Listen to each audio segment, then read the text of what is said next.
there has to be some common sense. Yes, sir. They have the car stopped at 10th and Ranch Michael Byler. We still don't know who pulled the trigger.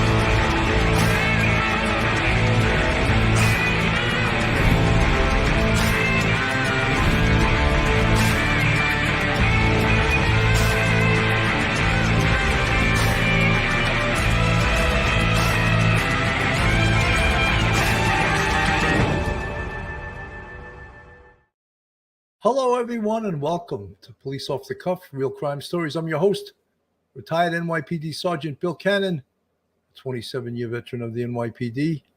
You know, folks, as we follow the Gilgo Beach investigation, it was interesting that yesterday, Long Island Newsday, the premier newspaper out on Long Island, released an interview of District Attorney Ray Tierney and Police Commissioner Rodney Harrison on the first day. And we sort of in last night's show, which really wasn't about that, we were trying to cover the effect that this case had on the family of Rex Heuermann, on the people in Massapequa Park, Long Island, on Long Islanders in general, and on the people who reside in that area. So we weren't ready we weren't ready to cover that whole case, but some interesting little tidbits came out of those interviews. And what we learned, again, and we're going to go over, not so much in depth, because I think a lot of the things that both Ray Tierney has said and Rodney Harrison has said have been in other interviews on other TV stations in little pieces. But this was a big interview of both of them, at least 25 minutes to a half hour each. So they did reiterate a lot of the investigative steps they took, why they took certain steps, where they are in the investigation, and the fact that they really do believe that Rex Heuermann is the right guy. And they list numerous evidence that they have in regards to that. And we're gonna dig a little bit more into that. But one of the interesting things, and again, neither District Attorney Ray Tierney nor Police Commissioner Rodney Harrison, who both incidentally, for those that are not from this area, are New York transplants, New York City, I should say. Ray Tierney was a Brooklyn District Attorney, Assistant District Attorney. And Rodney Harrison, as we all know, was the chief of the department of the NYPD. So they both came from big city prosecutions, big city criminal justice, big city police department. And one of the things that, everyone keeps hearing, task force. And one of the things that I was very surprised of, and we reported this last night, but I'm going to re-mention it because it's so damn important, is the fact that when Rodney Harrison went out there and he started asking questions about the Gilgo task force, I believe, and I don't want to put words in anyone's mouth or his mouth, but I think I was going to use the word astounded. Maybe that's a little bit too much. Maybe I should use the word surprised that there was one detective assigned to the case, and not even full time. That detective was still in the catching order. And if you know police department lingo, catching for a detective means he's catching cases. They're giving him new cases all the time.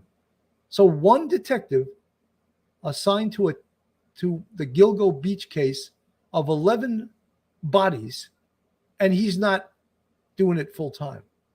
To me, when I heard that, I was like, wow, that's crazy. That's shocking.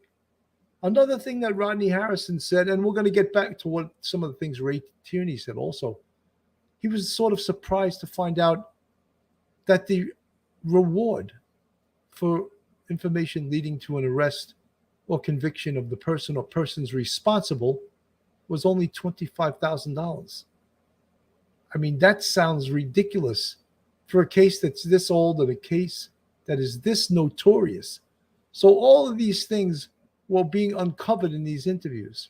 Ray Tierney, again, he spoke about how he and Rodney Harrison worked together on some large gang initiatives in Brooklyn when Rodney was the chief of Brooklyn detectives. That's actually a smaller job than chief of detectives, but nonetheless a big job. And they work together. So they're not strangers. They have worked together. So are we looking at this and saying, wait a minute, are Rodney Harrison and Ray Tierney banging heads? They certainly made it seem like they're not, that the spirit of cooperation is the word of the day. Cooperation, and the NYPD loves the word partnership.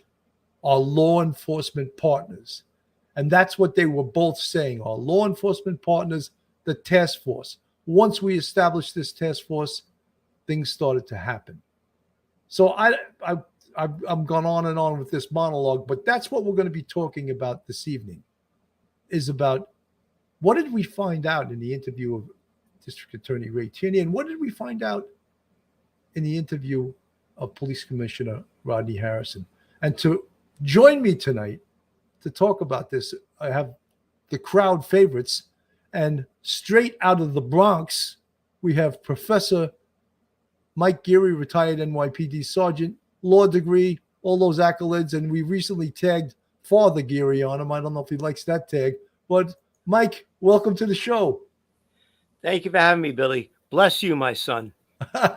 Mike, it's always a pleasure to have you here. I think everyone that watches this show loves you. And we have from Brooklyn, straight out of Brooklyn, retired NYPD detective. Welcome to the show, Phil Grimaldi. How you doing tonight, Phil? I'm doing pretty good, Billy. And I just want to give a shout out. Last night's show, there were a bunch of really, really great comments in the chat. Thank you to the subscribers. Thank you to the fans, the listeners, our friends. That was great last night. Thank you.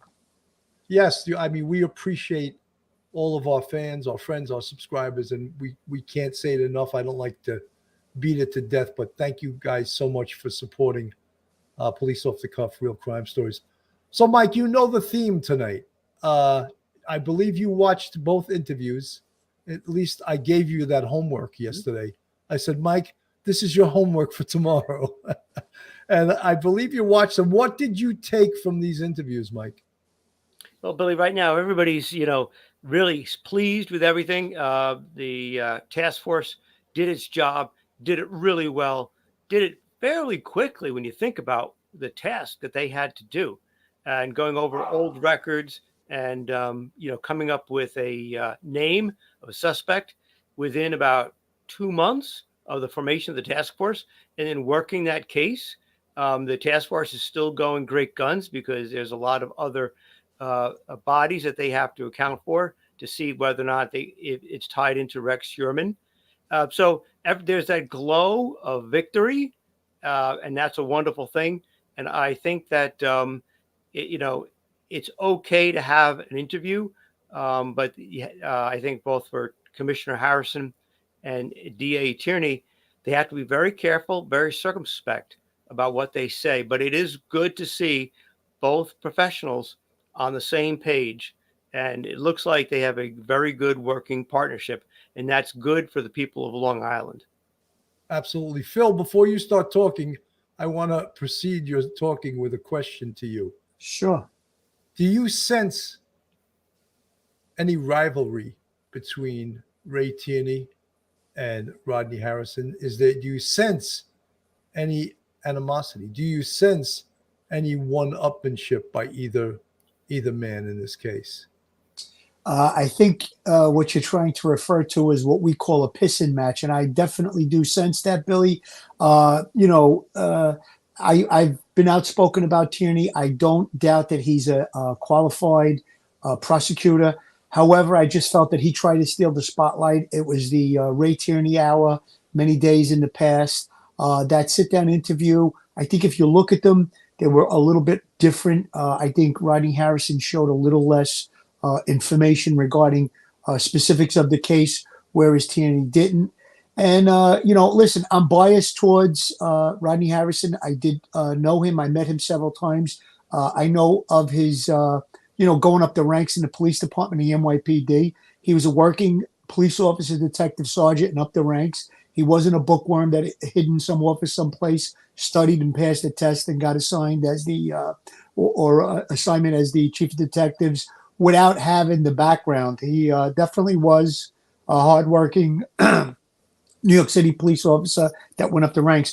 There's another person that I think we kind of failed to mention a little bit, the Nassau County Police Commissioner, Patrick Ryder. I know that they did help in this investigation. We had him on the show. He's another great leader. When we had him on, we talked about some of the stuff that he implemented with regard to the school shootings. I think he was right on track with that. He's a fantastic police commissioner, and I know he was involved in this investigation. And you got to give kudos to the task force, whether it be the FBI, the state police, the sheriffs, the Nassau County, the Suffolk County, the DA's office out there in Suffolk County. They all did a great job. And, when you work these type of cases, Bill, you know it. I'm sure you know it as well, Mike.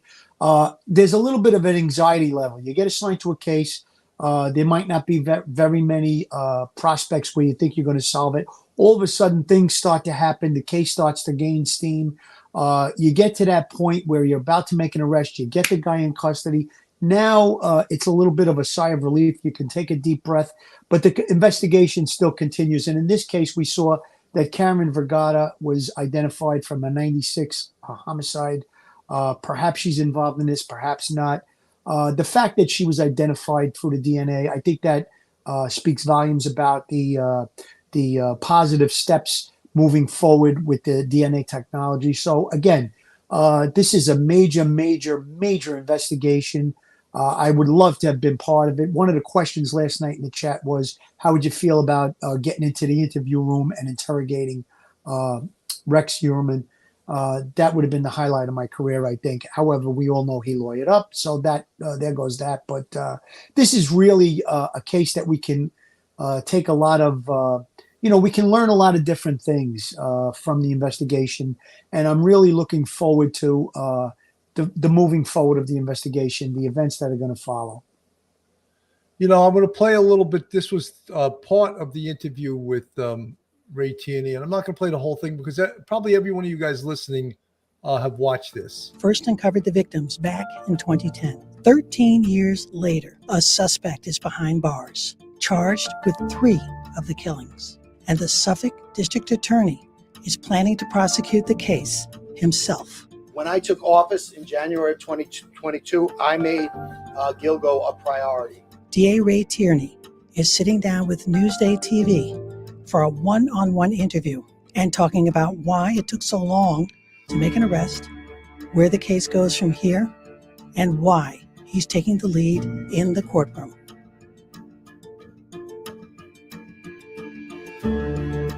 Welcome to Newsday Studio 2, and I'm not going to, I may go to some parts of this interview, but we've heard mostly everything that he has said. He's been on TV so often.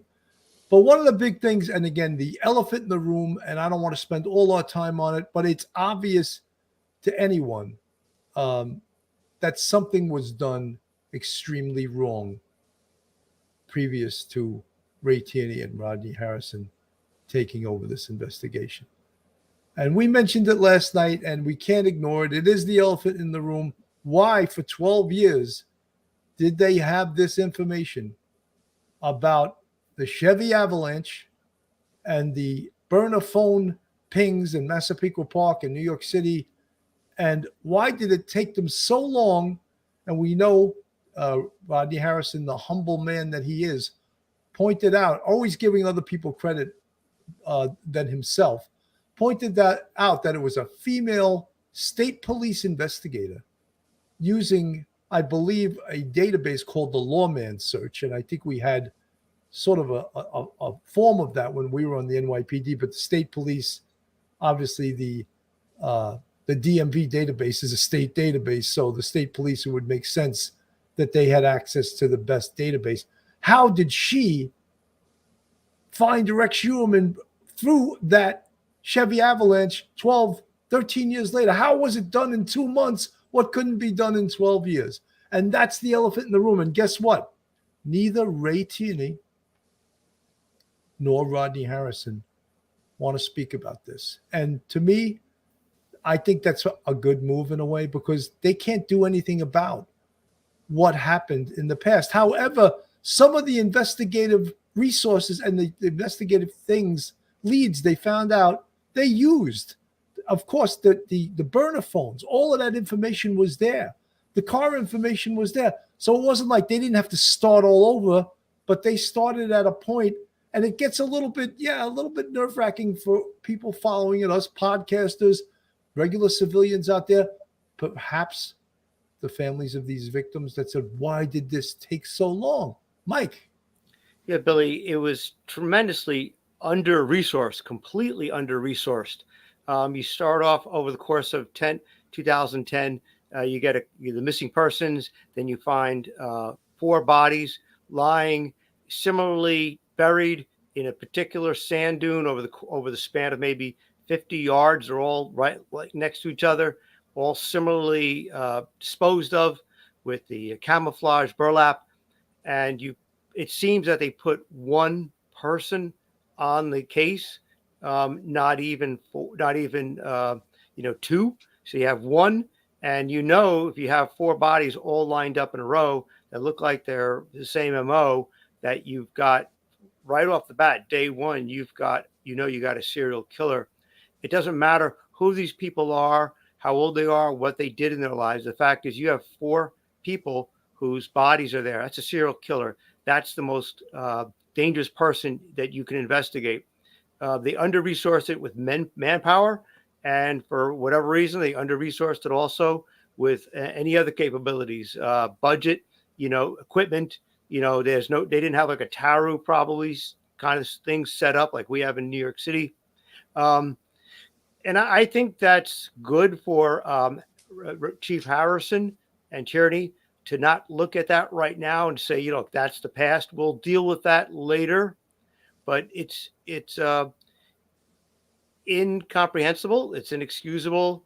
It shows a lack of foresight. It shows a lack of caring. It shows a lack of professionalism. That's right? what it shows a lack of. Yeah, absolutely. Yeah. Let me just quickly play this little snippet here. Over 200 times, and there were some other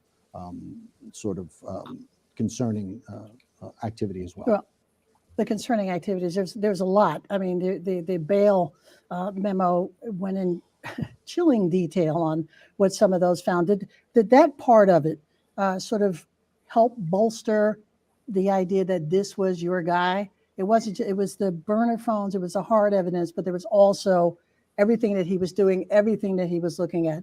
Did that sort of begin to put a profile together for you guys, or more than a profile, or bring a profile to life? Well, I think starting March 14th, 2022, when he was first identified, and then okay, he owns he owns that avalanche. Okay, look at his physical description. Look where he lives, and then the more we looked, the more compelling the case became. So that we just kept on working it, but that's also why we went back and we wanted to get abandonment samples. Well, this is Long Island, so we may as well be Long Islandy for just a second. So we got to talk about politics, right? Who should get credit for all of this, the breakthrough? It doesn't matter. I leave. That was a little bit. He didn't know what to say there. he got caught up. Listen, I always say that these cases are a team effort. It's not one thing, but the detective from the state police, the female detective, I believe it was, or investigator, she found that information regarding the avalanche. So I think the answer that he should have given was the kudos to her right there. I mean, but obviously, Billy, one person doesn't solve a case. It's a team effort. No, but give her kudos. She found the lead. Look, we all know homicide is a ship that can go in many different directions, right? And you can go in the wrong direction till something puts you in the right direction. And then all of a sudden, everything seems to fit. It just starts clicking, yeah. This is starting to click. And give her kudos. I don't know her name. I think Rodney Harrison at one time did mention her by name. If she did that, hey, great for you. Excellent. Good job. Leave that to other people. I think the task force should get credit for it. And you know, I think some people like to split hairs. For instance, you know, when I campaigned, I said we were going to do a task force model. Rodney Harrison, the police commissioner, when he came in, I think he came in December, a little bit before me, he talked about a task force. And when he won, when he got appointed, I called him and I talked to him. I had worked with Rodney in the city. We had done a lot of gang cases together. We had success. We knew each other. We were familiar with each other. So it was a sort of easy conversation. And what we said was, you know, let's do this task force. So, and everybody's, well, whose idea was it? I mean, two people could have the same idea. Well, but I couldn't help but notice, but during the press conference, there were only two elected officials there, you and the sheriff. Yes. But at the same time, the county executive, Steve Bologna, had a presser. The governor was on the island. This is a perfect moment for politicians. Any reason why they weren't there? Sure. They weren't there because this wasn't about politics. This was about everything is about politics. I knew you were going to You know, say that. I knew it, Billy. I knew it. I don't want to hear that. You've said that before too. And one of the things that I love is that it was an old expression, and it's not just the police department. Success has many friends. Failure is very lonely. And how many times, like, you know, when something's successful, at least on the NYPD, the whole building would empty out. They wanted to be on the scene. All these little buckets down at 1PP, you know. I remember when the flight, who was it? Sullenberger landed on the Hudson River. I've never seen so many 1PP guys there that had no business being there. You know, it was like every piece of equipment of the NYPD was at the Hudson River because it was such a great story that this hero pilot whose plane was hit by a bird strike landed on the Hudson River, and there was like one injury. One of the stewardesses broke her foot. Everyone else, he saved. That was like an amazing New York story. I'm just, that was a great comeback story because we, you know, a few years before had been 9/11, and we really were reeling after 9/11 for a lot of years. And I think that landing of that plane and saving everybody, which was like nerves of steel, Sully had nerves of steel, absolutely. But that really turned out to be a good thing. And you're right, everybody wanted to jump in front of the camera on that one, Billy. Well, that's just my example of the success has many friends. You know, it had a lot of friends that day. I want to play a little bit of the Rodney Harrison interview since we played the Ray Tierney interview, and I'm going to put him up on the screen here. And the teamwork that came together, being able to then catch that green avalanche to Mr. Heuermann, got this case going in the right direction. So where's the investigation heading now that Rex Heuermann has been charged and another Gilgo victim has been identified? Suffolk Police Commissioner Rodney Harrison is sitting down with Newsday TV for a one-on-one conversation about the Gilgo killings. Hello and welcome to Studio 2 in Newsday's Melville headquarters for this Newsday TV one-on-one conversation with Rodney K. Harrison, Suffolk County's Police Commissioner. Welcome, Commissioner, and thank you for being here and for talking to Newsday TV and our Long Island audience about the ongoing Gilgo investigation. Thank you for having me. You made Gilgo killings a priority from day one of your administration, going so far as to visit Ocean Parkway, I believe on the day you were sworn in 2021. So what were you thinking on the way there?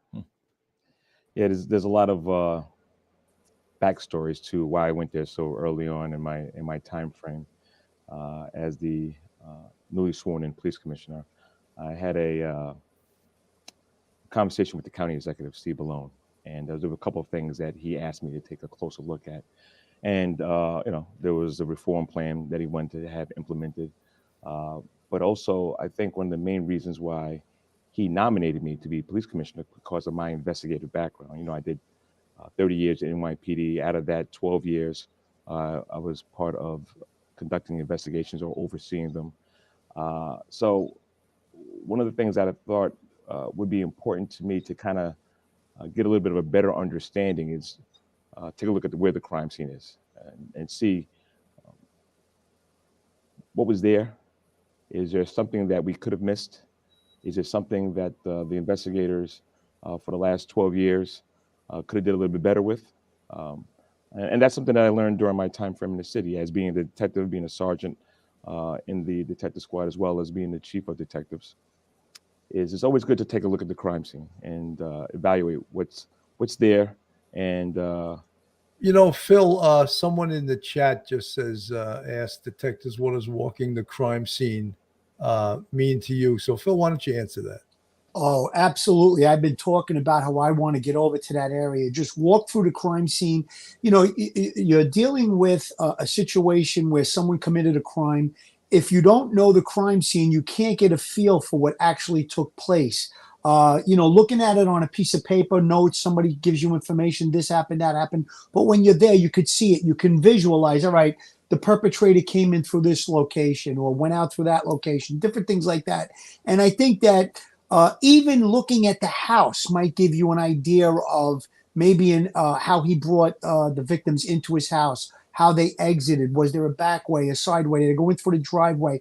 Just things like that. You want to get a feel for it. So if something pops up during your investigation, you can visualize it in your brain. Well, if somebody tells you, yeah, we went out the back door, you know that the back door was there. Or if somebody says, I saw a car go into the weeds at this location, you visualize it, you can see it. And, when they talked about this thing with taking a boat, that he went with a boat over to the location, I just thought that was too cumbersome of a thing to do when you're dealing with a dead body. So again, Bill, I said it to you, I would like to go out there just to visualize it myself. I think it's very, very important for investigators to know the crime scene. And obviously, the crime scene is not the way it was when these bodies were discovered. However, it will be similar to what you can visualize as what happened. But when you're a detective, you're assigned to a case, you're an investigator, you show up at a crime scene, walking through it and seeing all the different things. Like, I'll bring up the Kohlberger case. That was extremely important to read that crime scene. It probably took a long time to visualize it, go through all the different scenarios in your mind. And then as the case develops, you can eliminate things and you can put things into this looks good because you were at the crime scene and you studied it. Very good answer, Phil. Thank you. weren't necessarily part of being inside the loop of the case. So I reassured them. I said, that's something that you don't have to worry about any further. I need you. I need your expertise. I need your specialty teams to really be. What Rodney Harrison was speaking about right here was that when he first became in charge of the Suffolk County Police and focused on the Gilgo Beach investigation, he invited the FBI to jump on board, and they were reluctant because of the way they had been treated in the past in regards to this case. Mike, your thoughts? Yeah, Billy, it's really apparent that Commissioner had to go back and try to mend some fences. And that's the fault of the prior administration with the county DA and the county police commissioner. And, the FBI, as much as, we'd be frustrated with them in the Bronx, I'm sure in Brooklyn and Manhattan, you were frustrated working with them sometimes. But the fact is they have a tremendous budget. They have a lot of expertise and manpower that they may be able to loan you and that sort of thing. That's really important. So he's being very smart, very political, mending fences, saying, look, I promised I was going to do a task force. We want results. We're not going to leave any stone unturned. I need you guys. I mean, we're all brother and sister officers. Please put any differences in the past, work with me. And I think that was a great thing to do. It shows his political acumen, whatever the proper term. Acumen. Thank you. One of those words that I can't get it quite out of my mouth. Acumen. And that's a great thing because you need to work together. You need the help of those state troopers. You need the FBI. You need everyone that you can get on board to give you a hand. And I think it was a great thing to do. Start out that way, saying, I'll meet you halfway. Come on, help me. Absolutely. Part of this team of investigators that I'm looking to put together. Secondly, and there's a lot of different avenues I want to talk about, but I thought it was important that we were transparent. Uh, you take a look at some of the podcasts and a lot of different things that they were saying about the Suffolk County Police Department and their role in Gilgo, and they're covering it up. I thought it was important that we became transparent. So one of the things that I took a closer look at is, well, why are we not sharing the Shannon Gilbert audio, and letting it be known that we believe that it's an actual an unfortunate incident. Like, why are we not sharing that? And after I spoke to, I just want to say that, we've seen the family of Shannon Gilbert. We've seen her attorney, who seems to be all over the place. And he's conspiracy been on theorist, big conspiracy theorist. Yeah, he's been on this case. But Rodney Harrison and the investigators on the Gilgo Beach case, the Suffolk County detectives, as well as the Suffolk County DA's office, believe what happened to Shannon Gilbert was an accident and not part of the whole Rex Heuermann thing. And I don't want to get into it because you could spend the whole show talking about that case, but this is the first time I've heard him say that.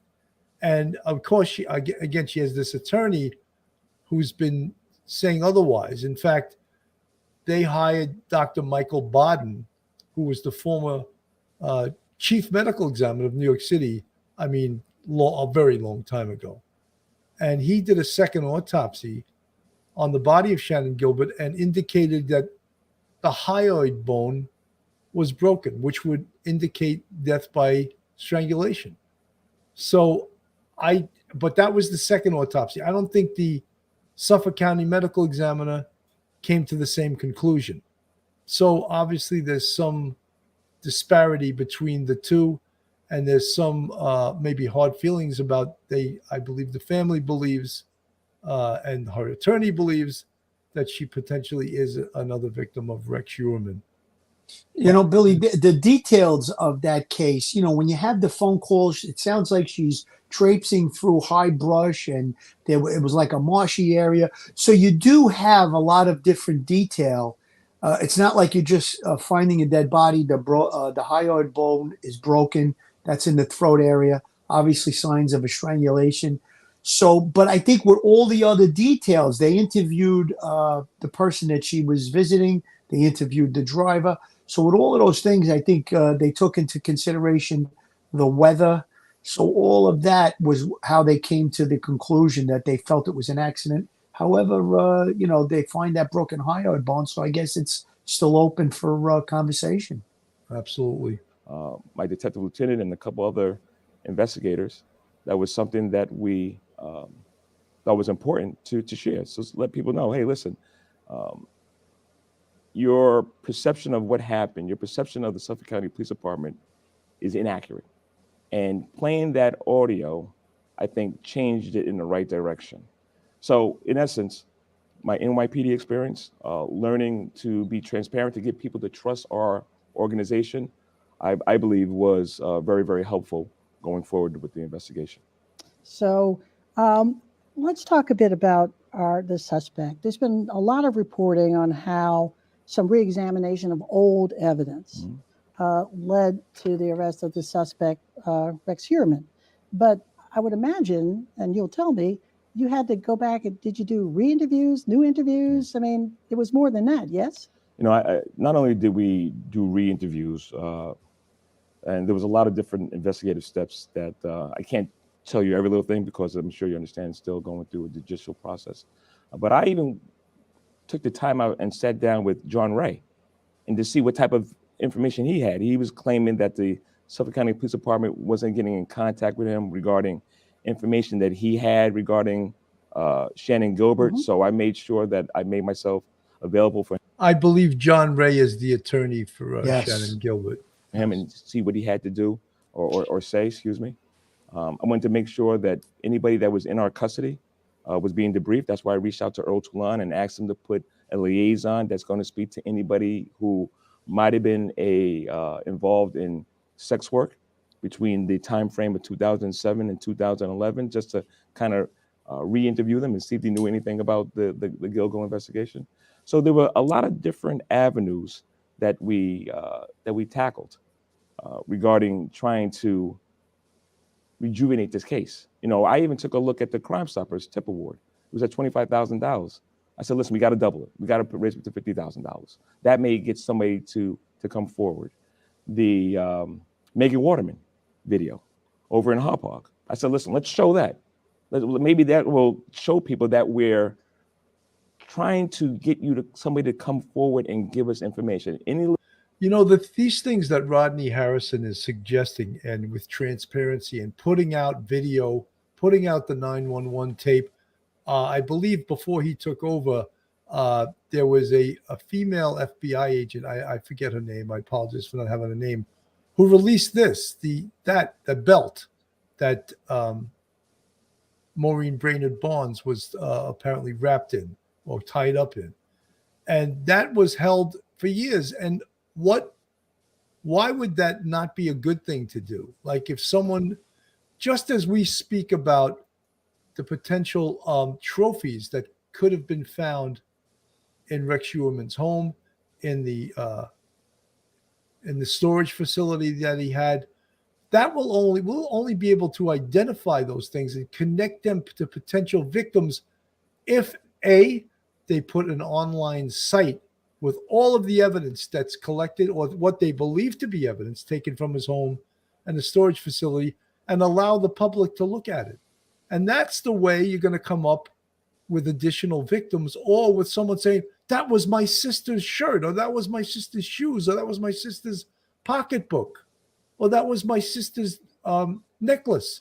All of those things are investigative steps that, again, down the road, and again, they're not speaking about that right now, but Rodney Harrison is talking about transparency in regards to those things. And what's the damage, or what's the downside to putting out things like that? I think that's how you get the public involved. That's how you get the tips line buzzing. And that's how you potentially could find out other victims. Mike. Yeah, Billy, what he's doing is a great thing. We remember the Boston Marathon bombing when the FBI didn't want to release images of the Tsarnaev brothers. They were taken by cameras that people had, and they had uploaded them to a website to give the FBI and the Boston police something, information to see whether if they could find out who did it, where were they, that sort of thing. There's really no downside. The only thing I could think of is that they had waited maybe originally so long with whomever they had investigating the cases before Chief Harrison got there and before Tierney got there on scene in Suffolk County. Maybe they thought it was stale. Maybe they were embarrassed because they didn't release it earlier, and then they didn't want to be questioned about how come they didn't do it in terms of their tactics and their professionalism. I think what he did was great. He's like, we're not going to look at the past, full steam ahead. We want eyes on this. We want to get people thinking, rattle the cages, get people's memories jogged, whatever you can do to get people interested in this case as fast as possible, rejuvenate this case all over again. It was a great thing to do. No downside whatsoever.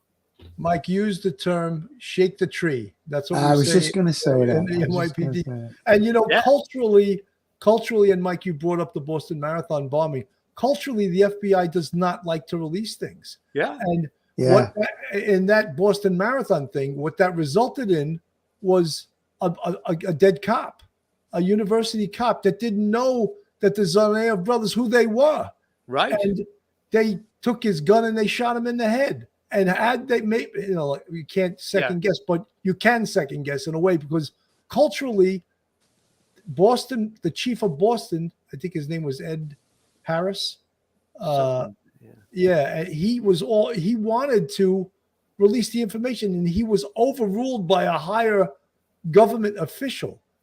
And, the same thing happens in all kinds of large scale investigations where they don't want to release things that potentially could save lives in the public. And that, I think that's a thing that culturally in the NYPD, we like to put things out there because we don't want anyone pointing at us after the fact saying, oh, had we known that, we wouldn't have done A or B or C, but you didn't tell us.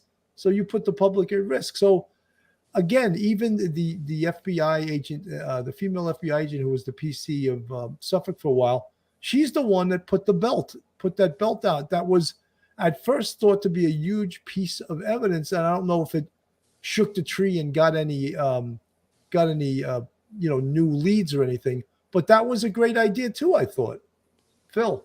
Absolutely, Billy. And when investigation first takes off and you're doing a lot of different things, sometimes you want to play it close to the vest. You don't put things out so much right away. But now when things slow down, you got to get things moving. You got to shake the tree, as you just said, Billy. So putting out that video of the young lady leaving the hotel, putting out the picture of the belt, different items, it might jog people's memory and lead to some good tips or good information. So I think that was one of the things. The doubling of the reward, I think that was a fantastic idea. $25,000 doesn't seem like a lot of money in this day and age. So I think doubling the reward was a step in the right direction. I don't know if it led to any good tips, but that's clearly one of the sharp things that Police Commissioner Rodney Harrison did. There was one quick thing I wanted to bring up when I was talking about reading the crime scene. Ed Wallace, who is a crime scene expert, when you go into a crime scene and you meet with crime scene, you start to ask questions. Is this possible? And they might say, no, based on the blood spatter, it probably was in that direction. So things like that are also very important. I just wanted to get that in. Reading the crime scene, working along with crime scene investigators, super, super important. They can help you in just a tremendous way. Duty Ron mentions that Geraldine Hart was the FBI the female FBI agent who was the PC of Suffolk County prior to Rodney Harrison. I believe it was in 2018. Let me play a little bit more of his interview and then we'll get to.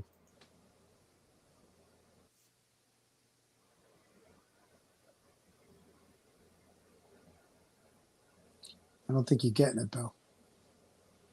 I still believe that it was just an incident where rejuvenate this case. I even took a look at the Crime Stoppers, putting the task force together. I want to get to this where he's going to speak about her death was accidental. He's going to speak like Shannon Gilbert. The mass murders are out there. It's a horrible accident. It's a horrible accident, and as of right now, myself and the investigators assigned to the homicide squad still believe that it was just an incident where she ran into the marsh and unfortunately drowned on that horrible day. You've said that the green Avalanche, the Chevy Avalanche, was key. How did you get there? So one of the investigators that was assigned to the task force, she came from the state police, and I'll get into how the state police became part of the task force in a second. But they had access to a certain type of database that they were able to track down a green Avalanche inside that Massapequa Park box. And then we were able to take a look at that car being registered to our subject, Rex Heuermann. And once we got that information, that intel, then we started looking into Rex Heuermann's lifestyle. We started working with the district attorney's office and taking a look at phone records and getting subpoenas for a host of other things. And it really assisted us in honing in our efforts into Mr. Heuermann. I've investigated homicides personally. I was a detective in the 7-1 squad. Homicide investigations don't always go in the right direction. The first subject that you identify sometimes is not always the individual who is held accountable. A lot of people are challenging the Suffolk County Police Department regarding beginning steps in the investigation and what was done wrong. And I think it's very unfair. I will say this, that this was a long journey of a case. There was some good work done prior to me getting here. I want to make sure that this is very clear regarding identifying the box in Massapequa Park and as well as over in Midtown Manhattan. But just putting that dedicated team together, putting that one investigator from the state police and putting them to the task force, and now she using her database helped us really get this case some good legs and be able to identify Rex Heuermann and go forward with being able to place him under arrest. You know, one of the things that I find so interesting, and if you have ever investigated homicides before, what Rodney Harrison spoke about right there was something called perpology. We talk about victimology. We also talk about perpology. Now, all the investigative leads that they use to come upon Rex Heuermann, all right, we got a subject now. Now let's see if there's a possibility that he's the guy. So what do they start doing? They start looking at the burner phones. Rodney Harrison described it as the box where the burner phone was hidden. And it was hitting in Massapequa Park and in Manhattan near Rex Heuermann's office. Let's further look at him. And I thought this was amazing because I never saw it done when I was on the police department. They were able to search his computer remotely. I never thought that was a possibility. And they can do that now. And they found all these horrific searches that he was doing. Child porn sites, sadistic sexual torture sites, all of these things. And they started saying, this looks like this could be our guy, you know? So matching up the Chevy Avalanche, putting him in that box through those burner phones and the cell site hits. And the commonality, of course, was Massapequa Park and Manhattan. And then again, let's look at, we talk about victimology, the study of the victim, perpology, the study of the background of the perp. And Rex Heuermann, he fits what a serial killer you would think he would be doing in his spare time. You know, all the calls to sex workers using these burner phones, the attempt, and I'll use a Mike Gearyism. What's that you say of guilt?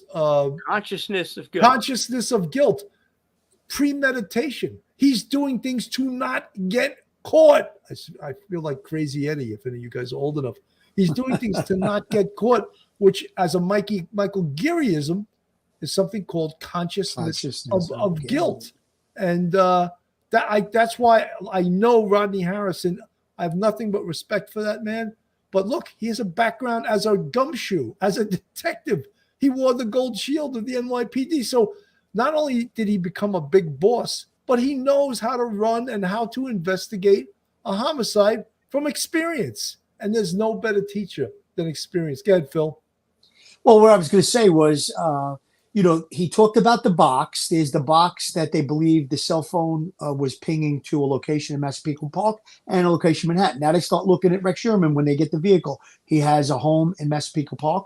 He works in Midtown Manhattan. So there's two more connections. Now they start looking at his computer searches, like you said, and they start seeing that he's hitting all these crazy, crazy searches, kiddie porn sites, torture sites, all these different things. And then they start seeing his activity on that burner phone, contacting sex workers. So again, it all kind of falls into place. They go for the discarded pizza, the DNA. They recover that DNA. They know that there's 4 pieces of hair that are recovered from the bodies, 1 belonging to 3 belonging to a female, 1 belonging to a male. They now do the matchup from that discarded pizza, and bingo, enough to make an arrest. Rodney Harrison worked in the 7-1 squad as a detective. I personally never worked with him, but close friends of mine, other detectives that I worked with him. I knew about him when he was a sergeant. They all said very good things about him way before he left the NYPD. I knew he was a good investigator, good detective. And listen, it's not one person, like I said, it's multiple people that worked on the case, but they had a great leader in the PC in this case. Absolutely. Lou Lemoracco, thank you for the $20 super sticker. All talk, no integrity. Harrison gives half truths while using the word transparent. Shannon Gilbert's death was not an accident. Lies, no integrity, no truth, no justice for the victims and their families. Suspect's family also. Lou, I have to disagree with you. I think that, first of all, there is part of police investigation. And when, Ray Tierney was saying there's no politics, there's no such thing. The P in police stands for politics. Believe me. There's no organization that's more political than a police department because guess what? They're told what to do by politicians that outrank them. They can't just do what they want to do. So I think Rodney Harrison is being very measured and very careful about what he says. And in regards to Shannon Gilbert, I think that's, if you really look into that and the whole totality of what occurred that night, and again, we could do a whole show on that. Maybe we'll even try to get her attorney on. But it doesn't make sense that Rex Heuermann is involved in that. It just doesn't. I don't see it as an investigator. I don't see how that could have happened. Go ahead, Phil. What I wanted to do was I wanted to address Lou's comment. We know that Lou's a great subscriber. He loves the show. What purpose or gain would it be to exclude Shannon Gilbert's case from this horrible serial murder killings? It wouldn't make any sense to do that. We don't have intimate knowledge of the case. Lou, you don't have intimate knowledge of the case. However, I believe that they're making that statement based on the intimate knowledge of the case folder. I was in the feeling from a long time ago, before Rex Heuermann was even arrested, that it was a horrible accident. Of course, I heard a few years ago when they released the calls, you heard in her voice the desperation. She's running through marsh, and they said that they felt that she died of drowning. Again, the weather wasn't great. It was, I believe it was cold out at the time that it happened. And they interviewed the person that she went to his home, the John, so to speak. They interviewed the driver. So there was a lot of investigation done. If you have intimate knowledge of that case folder and you were able to read through it, Lou, I really think you might not have the same opinion. And again, what purpose would they have to say, all right, all these other cases are involved, but we don't think this one is? There's really no reason for it. So I would rethink that, Lou. She's in the house of Joseph Brewer, who was a John. And at the time you hear her calling, and right after that, certainly Brewer is in the house. And then her driver, Michael Pack, appears to have come into the house, or else he was already there. And those are the only two we can identify as having been there.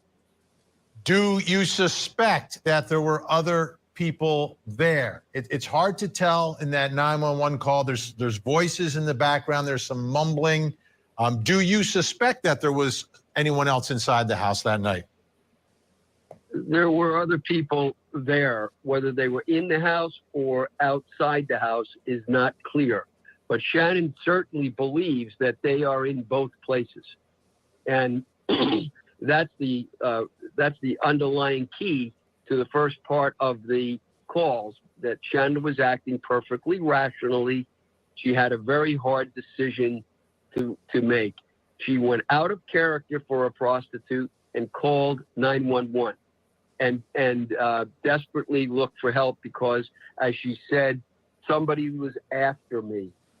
And that somebody couldn't have been Joseph Brewer, because you hear Brewer, he's the John, he's been with her for hours. It would make no sense for her to make that kind of a statement if she was reporting Brewer. And indeed, when you hear Brewer saying that, words to the effect that, I want to talk to you, and she just says no, she doesn't identify him as the culprit who's chasing her. She's worried about somebody who's outside. And you can hear that in the following parts of the tape, certainly. So she has to make what you might say is a Sophie's choice. She has to decide whether to stay in the house where she's pretty certain to be hurt because she said so, or she has to go out into the darkness on the deck and then down into the on the driveway and out into the street in the total darkness. At that time, it's 4:53 when the phone call is first made. And she has to face who's ever out there. Which do you choose to do if you were her? And so you choose 911, makes perfect sense. We don't even know if she's using a throwaway phone, and she doesn't mention her telephone number, but she asks the people there at 911 to identify her so that they could find her. All of that makes perfect sense when you are under the threat of your life. And so when she bolts finally out of the house, which you will hear on that tape, it makes perfect rational sense to have done that. And then you hear the blood curdling screams. So, that's so far, that takes you through it so far as I see it. So give me a little more background. What is Brewer and Michael Pack? Michael Pack is the driver she had that brought her from her home out to Long Island? Yes, Michael Pack is an escort driver. That's what he does. He takes the place of the old-fashioned pimp. And He drives her in her SUV from Manhattan after midnight out to Oak Beach.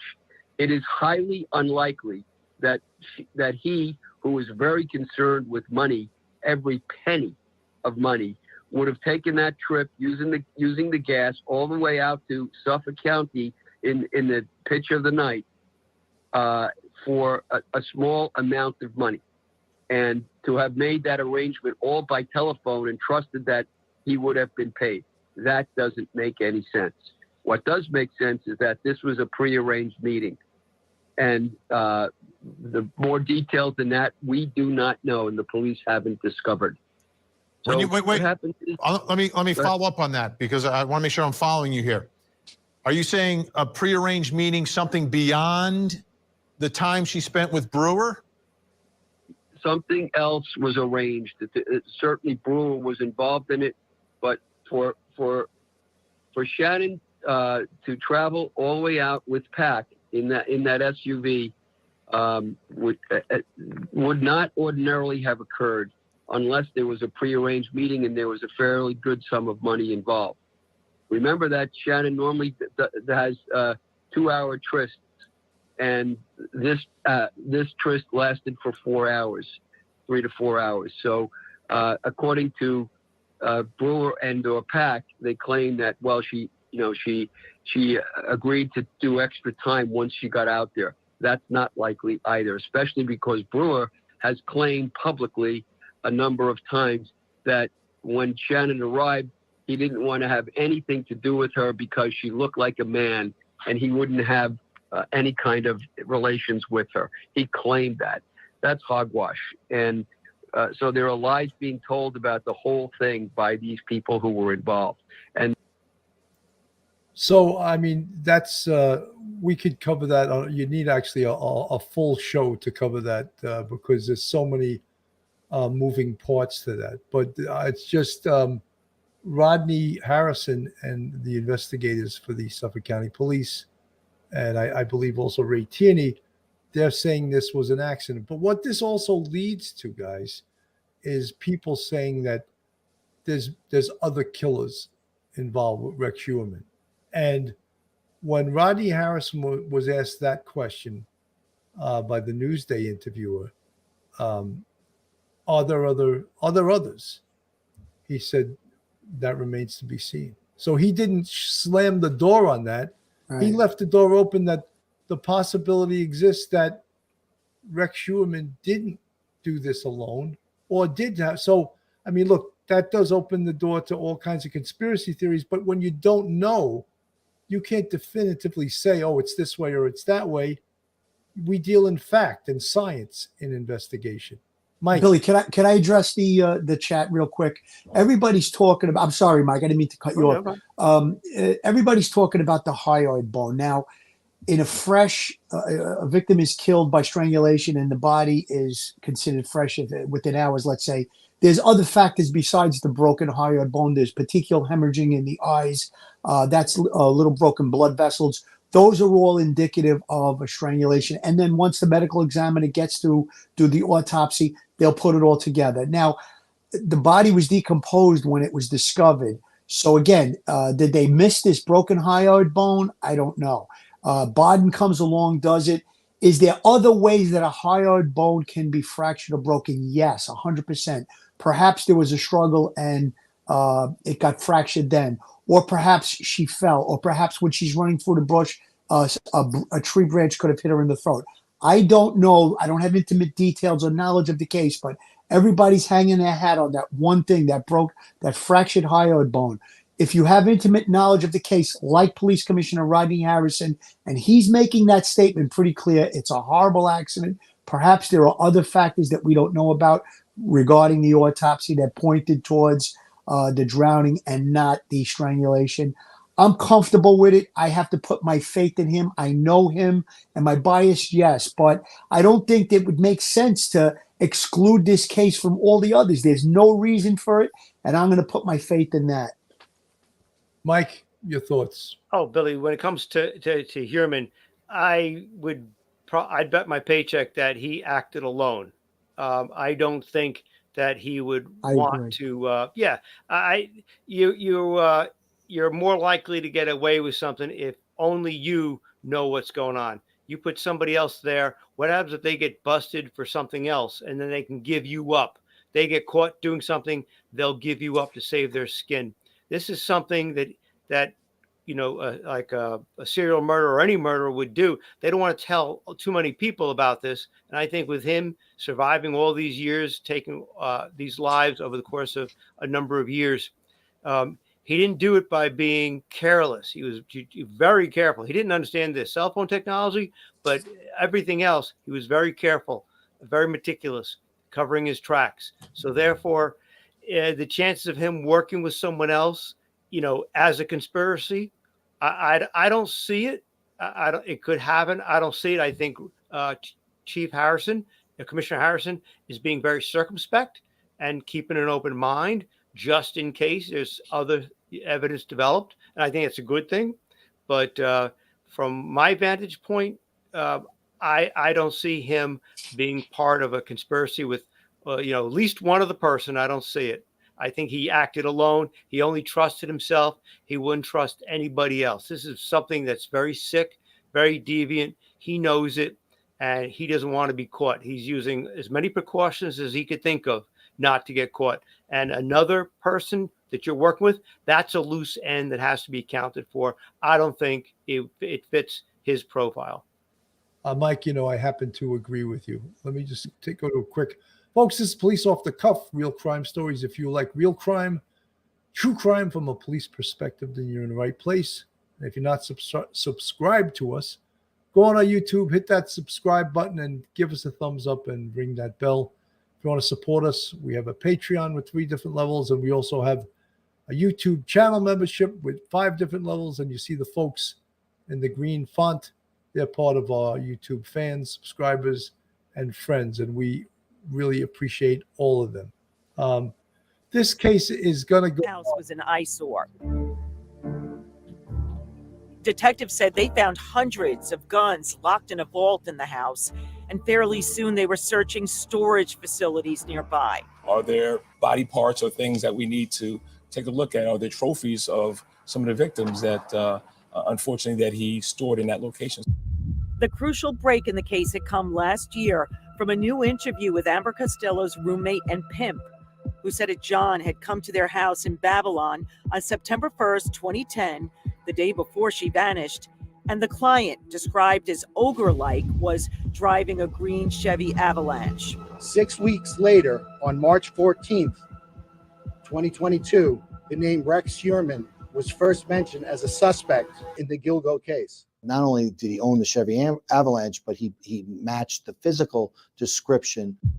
During a Google search of old maps, investigators discovered a green Chevy Avalanche parked outside Heuermann's house in plain sight. And now a former escort is coming forward to say she talked about true crime investigations with Rex Heuermann during a date. Long Island stylist Nicole Brass appeared on Cuomo. And I said, well, have you heard of the Gilgo beach murders? Like his body language kind of changed, and like his eyes were like as if he was in a different place, like he was picturing it all over again. Like, it was weird. He almost kind of made the victims like seem like people who didn't matter. Heuermann's wife has now filed divorce papers, which were not contested. The wife's sister, Johanna, spoke briefly to Pix 11 News from her Long Island home. We don't know anything. We're hearing about most of it on the news ourselves. So we're just going to refrain from saying anything. And there are more revelations about the people Rex Heuermann did work for. Aside from contracts with New York City and Target, documents reveal he received $200,000 from former President Donald Trump's company to renovate office space at a downtown building. The revelations just reinforce investigators' beliefs that the serial killer suspect lived 2 lives. Dr. Dietz said he would like to know if the burly Heuermann was bullied in his childhood. Law enforcement wants to know if the suspect is connected to 6 other Ocean Parkway victims, some of them dismembered. It could be that they are all linked or that some are linked. It would be quite a coincidence to have another serial killer working in the same area at the same time, but it's happened before.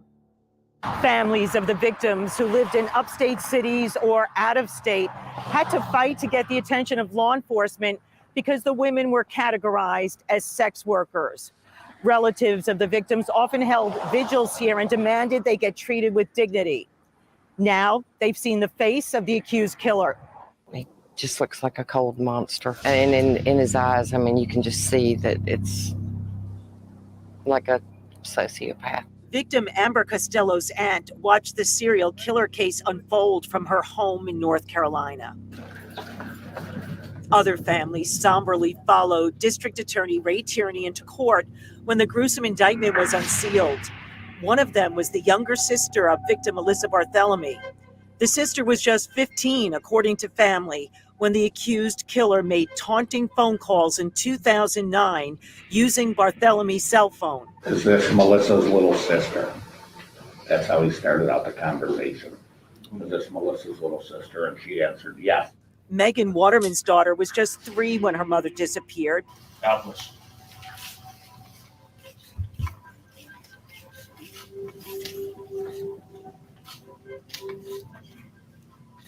This surveillance shows Megan Waterman, just 22, in the early hours of June 6, 2010, shortly before she left the Holiday Inn Express in Hauppauge, Long Island, to meet a client. Prosecutors say that John was architect Rex Heuermann, based on calls from a burner phone he allegedly bought the day before Waterman met her demise. And for each of the murders, he got an individual burner phone, and he used that to communicate with the victims. Amber Costello, 27, was the last of the Gilgo 4 to disappear.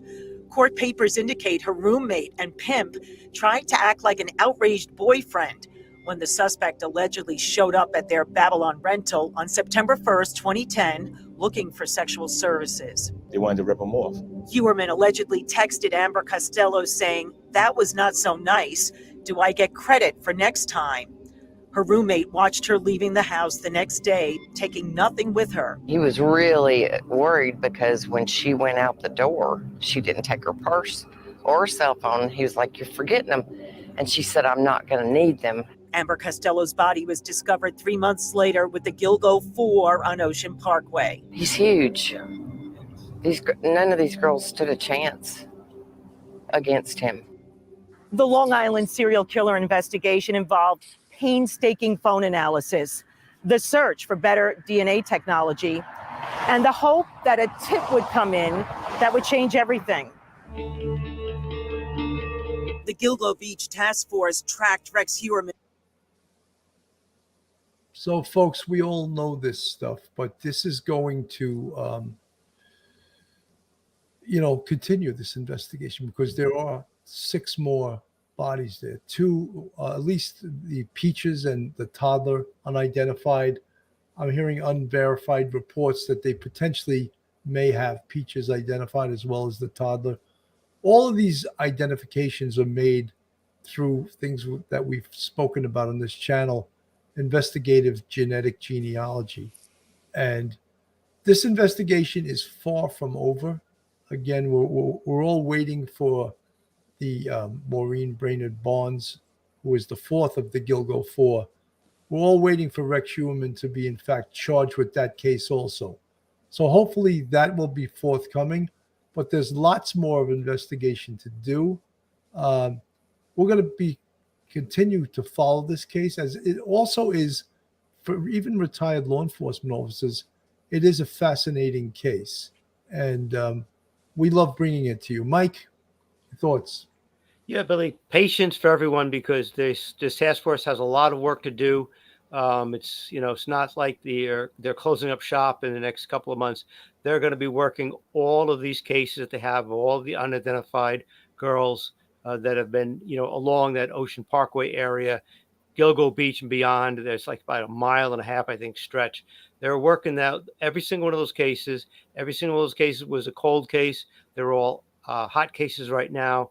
They're well resourced, well manned, and if at the very least if they can't be tied into Rex Heuermann, they can't be tied into anyone else. Hopefully, they'll identify everyone if they possibly could, and at least make notifications to their families. But patience is wanted, very much needed, and everybody should just be thankful that this task force is still working and is professionally led and well resourced. 100%. Phil, I forgot to do this right here. Joe Murray, attorney at law. Now, listen, guys, if you find yourself in a jam and you're from the New York area, there's no better criminal defense attorney than Joe Murray. He's also a retired 15-year member of the NYPD, and he was on the boxing team. So if you need Joe Murray and he's going to be your attorney, perhaps he can deliver that knockout punch. He literally knows both sides of the fence. You could reach Joe Murray at jmurray-law.com. His telephone number is 646-838-1702. Or you could email Joe at jmurray-law.com. Joe's a big supporter of police off-the-cuff real crime stories, and we think he's a terrific criminal defense attorney. Well said, Phil. Billy, Well, can I folks- make a comment about something that just dawned on me from that video you played with Mary Murphy? Amber ahead. Costello and her boyfriend, they do that con. He leaves. He contacts her and says, do I get money back, or whatever he says. And she leaves the house, which I thought was very unusual, without her cell phone and without her pocketbook, her bag. So perhaps he conned her and said, listen, if you come, we'll meet up again. I'll give you double the money or whatever. If you bring a cell phone, you bring anything, I'm not going to meet with you, but make sure. That must be the reason that she went out, because why would she go out of the house with that? And one last thing, Bill, Lula Morocco put another comment in about, he said, Dr. Biden has more experience than DA Tierney and Harrison combined. Yes, with medical examiner qualification. He doesn't have investigative experience like Police Commissioner Rodney Harrison and like District Attorney Ray Tierney. So again, it seems like Biden is hanging his hat on that one fractured hired bone. If there was other things, I don't think he talked about it. And they're basing it on maybe several other things. And again, this was an advanced decomposed body.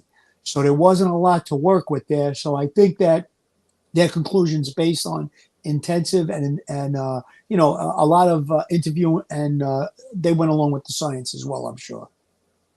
100%. Folks, I just want to, thank everyone for tuning in tonight. This is not an easy case for anyone to sort of digest all the things that have happened here, all the investigative steps that the police have taken, all the investigative steps that the police didn't take earlier on in this case. And, like every case we talk about, when they say there's no politics, don't believe them. There's politics in everything with police departments. And we can attest to that. And we can, I think, all agree that, yeah, politics and the police go hand in hand. And unfortunately, they don't wish to go hand in hand, but it just happens to be reality. Folks, I think I gave you guys your final thoughts, so no reason to rehash. Folks, again, thank you so much for tuning in tonight. Have a great night. Melanie Little, I believe, is going on at 9. Attorney Melanie Little. So if you could join her at 9 o'clock, if you're going to be up that late, thank you for tuning in tonight. Have a great night, everyone. Stay safe, everyone. Good night. One episode just ain't enough.